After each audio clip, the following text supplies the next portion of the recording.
Herkese salam. Gəlin tərkibində sev kökü olan sözləri nəzərdən keçirək. Həmin sözləri kök və şəkillərə ayırmağa çalışaq.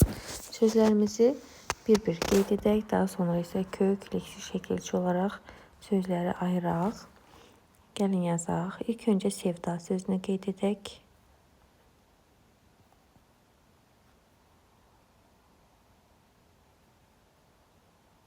Sevda.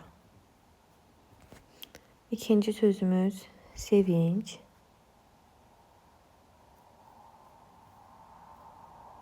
Üçüncü sözümüz sevgili.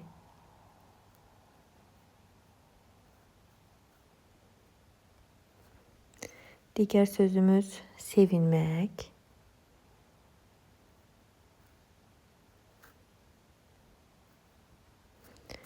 Növbəti sözümüz sevimsiz.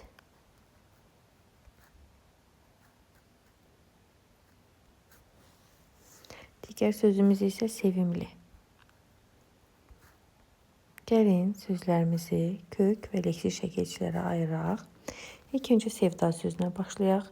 Sevda sözünün kökü elə sevda sözüdür. Sevda sözü sadə söz hesab olunur dilimizdə. Gəlin sevinç sözünün kökünü tapmağa çalışaq. Sevinç sözünün kökü sevinmək feilidir. Sevinməkdən yarandı sevinç. Gəlin sevgili sözünü tapmağa çalışaq. Sevgili sözünün kökü olacaqdır sev.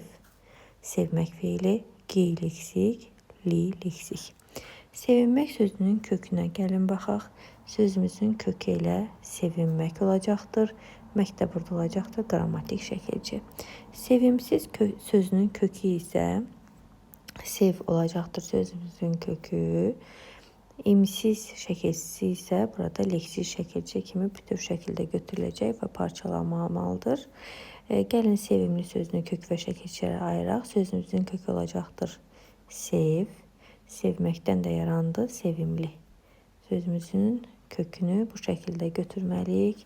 Bu sözləri diqqətinizdə saxlayın. Çox zaman şagirdlər məhz bu sözlərin təhlili zamanı səhvə yol verə bilir. Çünki hər birisi bir-birinə çox bənzəyir. Amma diqqət yetirmək lazımdır ki, bu sözləri kök və şəkilçiyə ayırarkən səhv etməyəsiz. Bir daha qeyd edirəm. Sevda sözü sadədir. Sevinç sözü sevinmək kökünü sevin feilindən yaranmışdır. Sevgili sözü sevmək sözündən yaranmışdır. Gi leksik, li leksik. Sevinmək sözü elə sadə söz hesab olunur. Maqmək burada qrammatikdir. Sevimsiz sözünün kökü olacaq sevmək. Sevməkdən yarandı sevimsiz.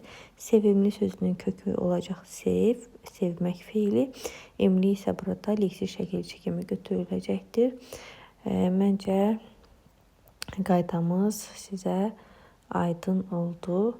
Bu qədər sadə. Sadəcə yadda saxlamağı unutmayın.